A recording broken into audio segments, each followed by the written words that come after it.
All right, Math 2, here we go. We've got lesson 6.2.4, deriving the quadratic formula, and we're going to do some number system stuff as well. So where does that quadratic formula come from? You know, the x equals negative b plus or minus square root b squared minus 4ac all over 2a. Where does that all come from? Well, it comes from just this equation right here. This is a quadratic in standard form. And instead of numbers, we've got A, B, and C, and this is how they came up with that quadratic formula. They basically took this equation and solved for x using completing the square. So that's what we're going to do today. We're going to complete the square with this. So just so you know that, the quadratic formula isn't magic. It actually comes from somewhere. We're going to prove that it works. My first step, if I was completing the square, is remember you'd usually get this x squared and the bx by itself. So we would subtract whatever number this is, c, from both sides. So I'm going to subtract c from both sides. And here's what I would be left with. I'd get ax squared plus bx equals negative c. Now before we take this number here and cut it in half and square it, we usually don't want a number in front of x squared. So I need to get rid of that number in front of x squared. So we're going to divide everything by a. So that yields us x squared plus b over a. X equals negative c over a. And some of you are looking at, oh no, fractions. It's okay. It'll be fine. All right, so when we complete the square, so now we can do it because we've got x squared by itself here and the b over ax by itself here. Remember what we did is we took this value here and we cut it in half and squared it. So I'm going to do that right now. I'm going to take b over a. I'm going to cut it in half, but instead of saying cut in half, I'm going to say multiply by 1/2. So that's the same thing as cutting something in half as multiplying by 1/2. And then I'm going to square it. So b over a times 1 over 2, that means we're cutting it in half, would be b over 2a. And then we're going to square it. So b times b is b squared. 2a times 2a is 4a squared. That's the number that we have to add to both sides to complete the square. So I'm going to do x squared plus b over ax. And then I'm going to add that number to this side.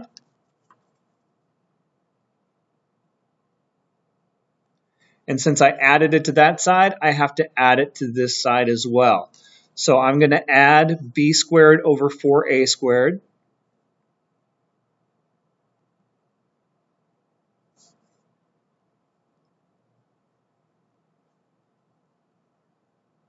So I'm adding that number to both sides.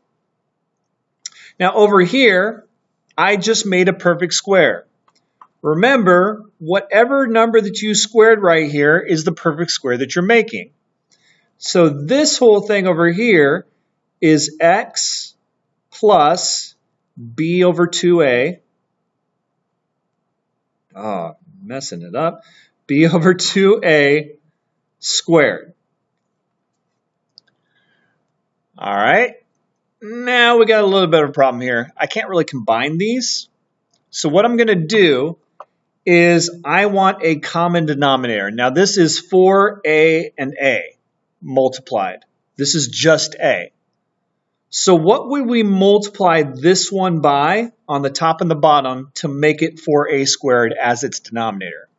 Well, we just multiply the top by 4a and we'd multiply the bottom by 4a. And that's okay because we're just multiplying by 1. Because now if I got 4a times a, that would be 4a squared. And then if I did 4a times c, that would be 4ac.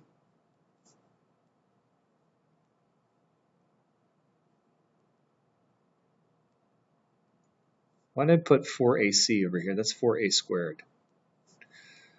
Oh dear. All right, so that's 4a squared. So I just changed this one to get a common denominator. I multiply the top and the bottom by 4a.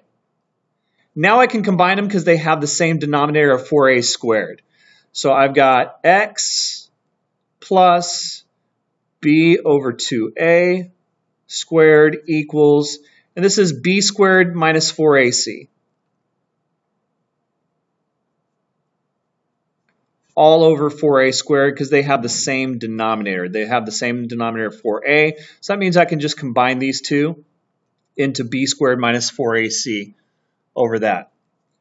All right, we're not too far off at this point. Now we can take the square root from both sides. Square root this. Let's do a different color so it looks pretty.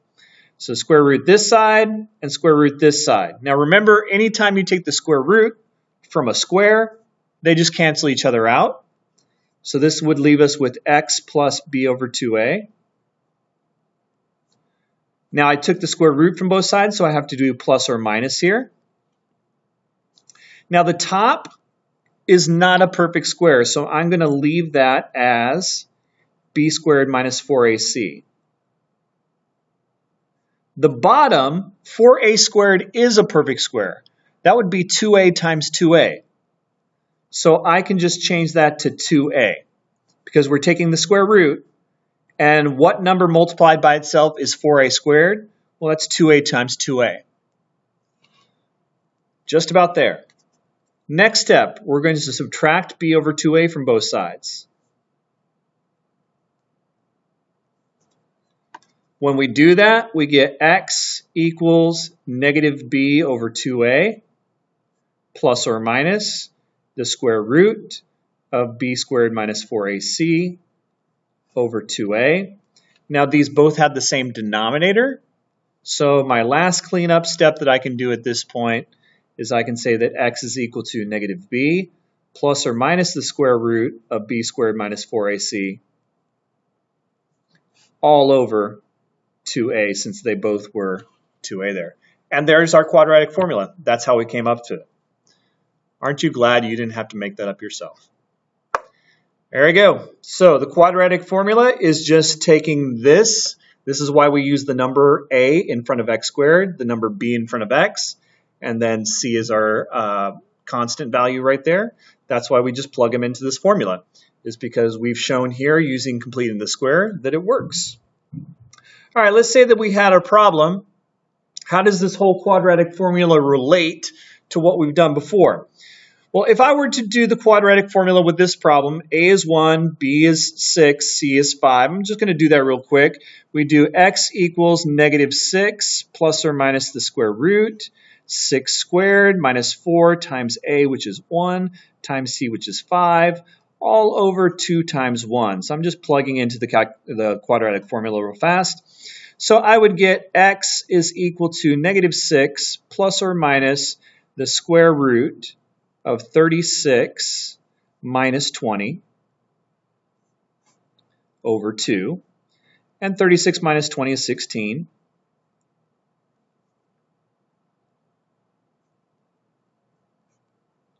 And we can completely reduce that to negative 6 plus or minus 4 over 2. So our two answers are negative 6 plus 4. Negative 6 plus 4 is negative 2. So negative 2 over negative 2, or negative 2 over 2 is negative 1. So that's one of my intercepts. Then negative 6 minus 4 is negative 10. Negative 10 divided by 2 is negative 5. So those are my two intercepts. I've got one here at negative 1, 2, 3, 4, 5, and the other one right here. Now we would expect this value right here to be our line of symmetry because it's right in between those two. Our vertex should be on that line somewhere, and it's definitely going to be on that line, I believe. Let's see. It'll be down 1, 2, 3, 4. I believe if we plug it in, we'll get right here. There would be other points right here. So this would be our parabola.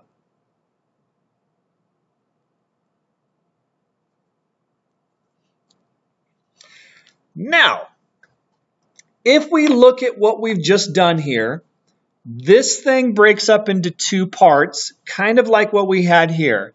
We had negative b over 2a plus or minus, and then this part right here. So I'm just going to write those two parts apart. So I've got negative 6 over 2, and then it's plus or minus 4 over 2. All right, so I'm just taking this and splitting up into two parts. Well, what's negative 6 over 2? That's negative 3. That's right there. What's plus or minus 2? That's 2. So this is actually saying negative 3 plus or minus 2. And so how does that relate to this parabola? Well, here's negative 3, right? Because negative 6 over 2 is negative 3. There's negative 3. Plus 2 is this point. Minus 2 is this point. So that's what the quadratic formula is telling us. This first part is where is the axis of symmetry. The second part is how far away from the axis of symmetry are we? So this one said our axis of symmetry is negative 3, and then our x-intercepts are plus 2 and minus 2 from that. So here's negative 3, plus 2 is this intercept, minus 2 is that intercept. So what we notice here is this line of symmetry is actually the negative b over 2a. 2a, dang it. This is actually negative b over 2a. So that's this portion of the quadratic formula. And then on this side, that's plus b squared minus 4ac over 2a. And this distance over here is minus b squared minus 4ac over 2a. So that's what the quadratic formula is telling us. Here, this is the negative b over 2a. And then the plus or minus means we can go plus this distance to find this intercept and minus that distance to find this intercept once we know what the middle part is, which is the negative b over 2a. All right, backside. Where's that at? Here it is. All right, so find the roots of the quadratic equations. So this one I know factors into x plus 3 and x plus 3 because what multiplies to give us 9 and adds to give us 6. That'd have to be positive 3 and positive 3. So this just factors into x plus 3, x plus 3. So when we do that, we would just solve for the x-intercepts or the roots, because remember, the roots are the x-intercepts. We would just say x plus 3 equals 0. So x should be negative 3. Now I am getting two answers here, but this is what we call a double root.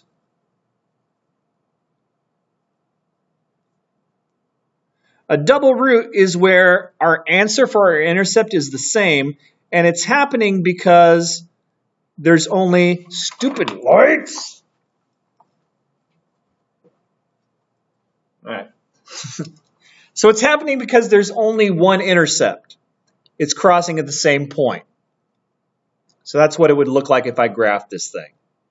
We call that a double root because both of the answers for this are the same number. Now over here, this is the difference of two squares, so this would be y equals x plus 3 and y equals x minus 3. Now this one actually gives me two separate roots. This one gives me negative 3 as a root, and this one gives me 3 as a root. So this one has two real roots, meaning it's two numbers that exist. So here would be negative 3 over here, here would be positive 3 over here, and there's our two x-intercepts. So our roots are those two x-intercepts. Now this one, if I set it equal to 0, I get 0 equals x squared plus 9. I'd subtract 9 from both sides. And then when I take the square root from both sides, I get the square root of negative 9, which we know at this point doesn't exist. It's plus or minus there. So we would end up with square root of 9 is 3, and then the negative would be I. So we get plus or minus 3i. So positive 3i, and we get negative 3i. Now these are two imaginary roots, or we call them complex roots. And this occurs when we don't actually cross the axis. When we got something that looks like this and we don't cross the axis. These are imaginary roots. They don't exist on the number line. All right, almost done. So we're going to find the perimeter and the area of this triangle. Our perimeter is where we just add up these three spots. So I've got root 3 over 8 plus 2 over 8 plus 1 over 8. So here I've got an irrational number, a radical, and then these are irrational numbers. I can combine rational numbers. Combining these two gives me 3 over 8. I cannot combine them with an irrational number. So I just get root 3 over 8. And that would have to be as far as I can go. Now, if I wanted to do it to the nearest tenth, I would just plug this into my calculator. But this is the exact answer. We're going to skip plugging into our calculator just to save some time here because the bell's about to ring. For the area, I would do 1/2 base times height. The base and the height are perpendicular to each other. So this is our base, this is our height. So we're going to do 1/2 our base of 1/8 and our height of root 3 over 8. Now on this one, we said over here when we were adding and subtracting, we could not add the irrational numbers with the rational numbers. But over here, we can multiply going straight across. 1 times root 3 is just 1 root 3 or root 3. Over here, 2 times 8 would be 64 times 2, which is 128. And this would be our answer, or we can write it as 1/128 of root 3. So you see here, we can't multiply put the number inside. So a radical and a non-radical, or a rational number and non-rational number, they're not actually going to multiply. We're just kind of putting them next to each other. Kind of like what we did here on adding and subtracting. So we usually say that their rational numbers are closed under addition because you can't combine rational numbers and irrational numbers. Our basic number system looks like this. So our numbers can be split into two groups. We can have real numbers,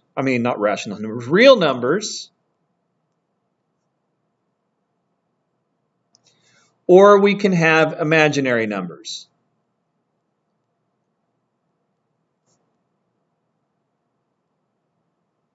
Now, the real numbers can either be rational